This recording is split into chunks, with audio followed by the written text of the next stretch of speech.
Hey everybody, welcome to Kimmel's Irish Pub. You know what it is. You know what time it is. You know what we do here. You already know what the movie is. Thank you for your service. I'm pretty excited about it. I always feel like I'm repeating myself about how much I respect our military and love movies about the military, but I realize that you probably don't watch every review I do, so I have to keep telling you just in case you didn't see the last military movie I watched and how much I gush over our military and how much I respect them. So this is a movie about our military, about war, drama, and it's about some soldiers returning from Iraq and deal with the post-traumatic stress that comes along with that. And that's a real thing, and I'm sure everybody's aware of it. Made even more real, I was, a quick insight here, at work, a colleague of mine, friend of mine, shared a story about one of his cousins coming back from the war. Was a great soldier, but couldn't take it anymore, doing what they do over there.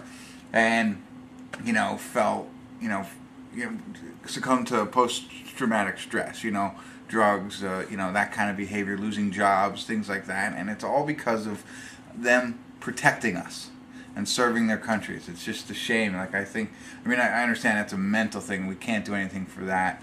But I truly believe that anybody who goes over there and fights a war for me should come over and live and eat and breathe for free. Shouldn't have to work. If they've gone to war for us to protect us from the terrorists and everything out there, these people, they should be given the world on a platter when they come back. We should take good care of them, free health care, whatever they want. I like the tradition. I don't know if you know this, like when people get on a plane and you're sitting in first class. Not a lot of us sit in first class, but if somebody is sitting in first class and a soldier dressed comes on, you should offer your seat to that soldier. Anytime you see anybody, I think, dressed, you should thank them for everything that they do. It doesn't matter what they do, but we should thank them for their service. I didn't even mean that, but that's the movie we were watching. But that's what this movie's about, and I don't want to continue on. You know how I feel. So I'm pretty excited about this. In addition to that, Miles Teller is in this movie. I'm a big fan of Miles Teller. I'm a big fan of Miles Teller in the comedic role. So I love all of his movies that he's funny in. His serious ones, I don't know, it's not as much fun for me, but I still like the guy. So I'm excited to see this one.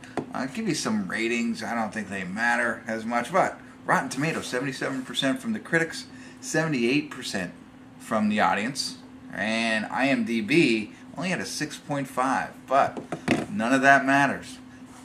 What matters is what we think, and I'm going to get into it here a little bit. I'll do some check-ins, but I'm guaranteeing you're going to want to watch this movie just because of the theme and what it's all about. But I'll check back in and tell you a little bit more about it. Stick around. Be back.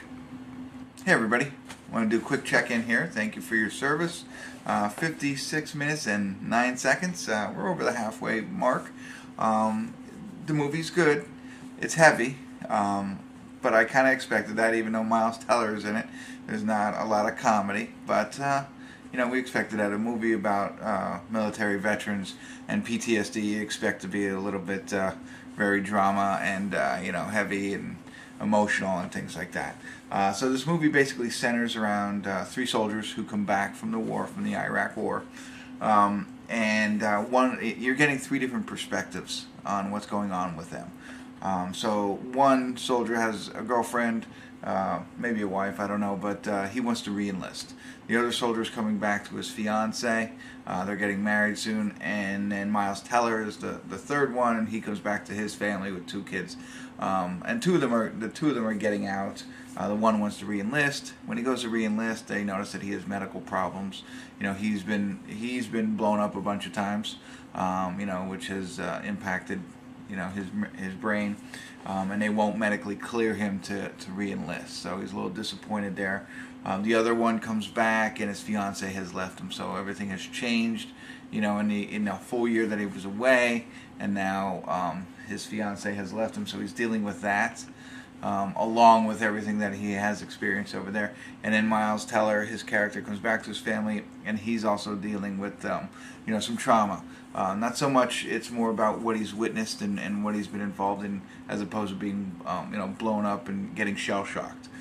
So there's a little bit of perspectives there, and how they're dealing with day-to-day life. They're seeking help which is great. And that's where it really comes in. I mean, you see these guys going to the VA hospital and sitting and waiting and waiting and waiting. I mean, I understand there's a lot of, veterans out there, and they're all seeking help. It's just, we've got to find a better way to help these people, at least in this movie.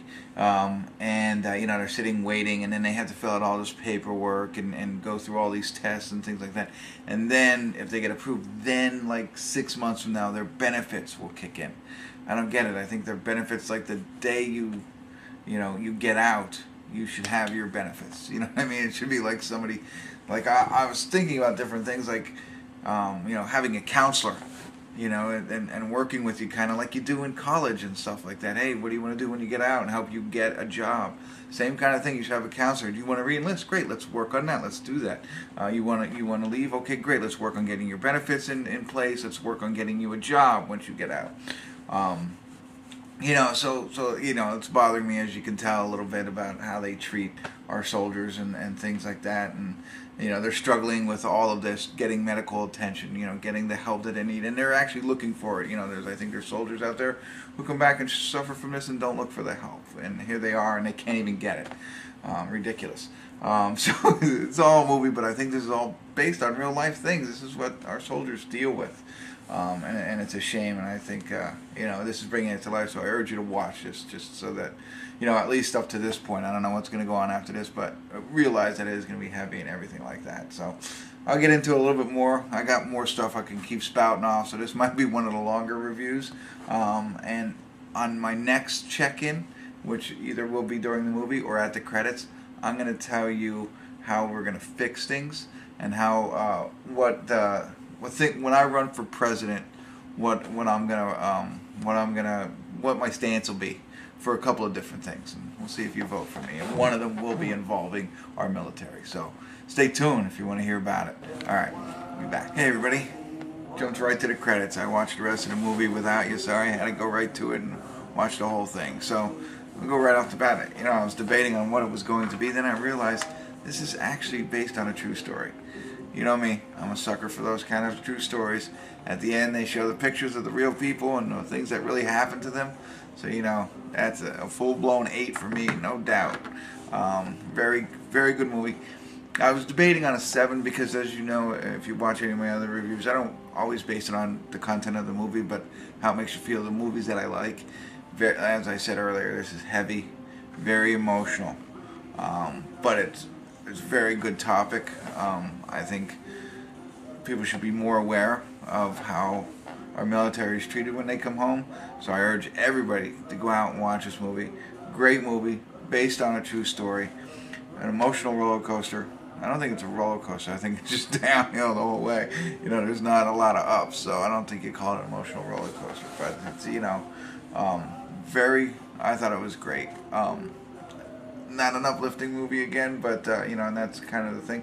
One of the things I forgot to mention, Amy Schumer. Is that her name? Yeah, you know who I mean. The comedian, actress. She's in this, too. She actually does a pretty good job. She's a very small piece, but at first I didn't realize it was her, and then I was like, oh, wow, that's pretty good. So the story goes on, and it's just about the soldiers who come home and struggle. There was essentially 4 of them.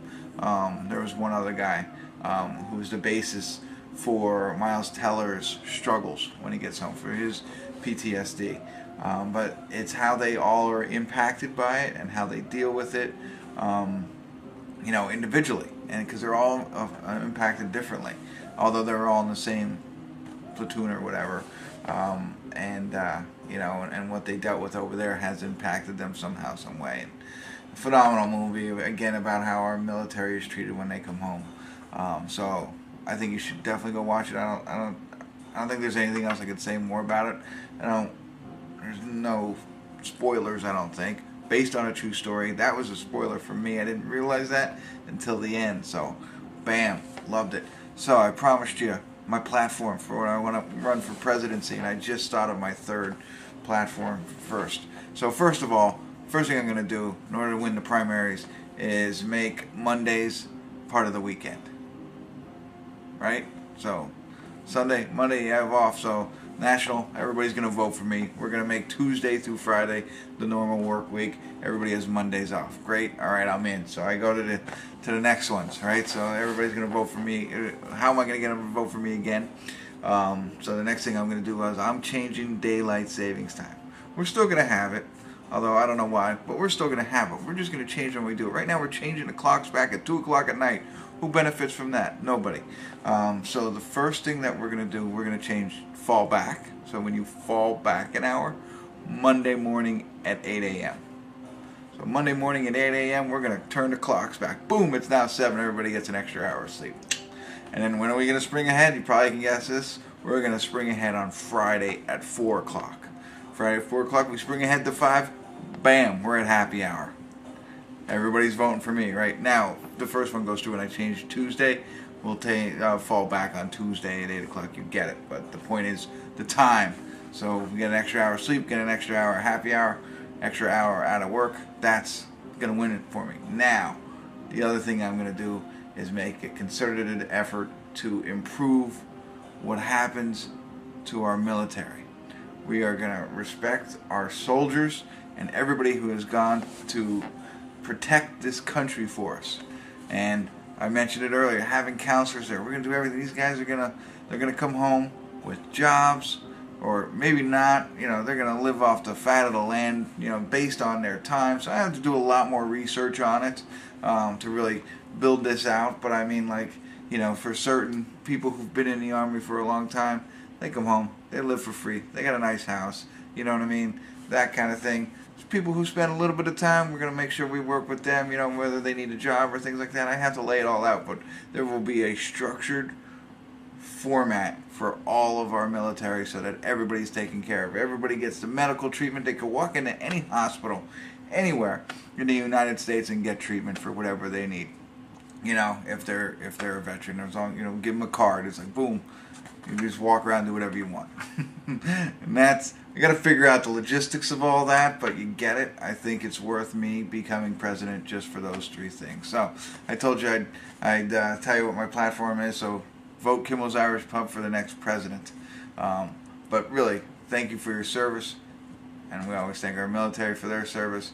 Great movie. Watch it. Educate yourself if you haven't been educated on what happens to our soldiers, and then turn around and tell others to watch this movie. Everybody needs to know. We need to fix it, and it just so happens that we're doing it through Kimmel's Irish Pub. So thanks for tuning in. See you next time. I'm taking off.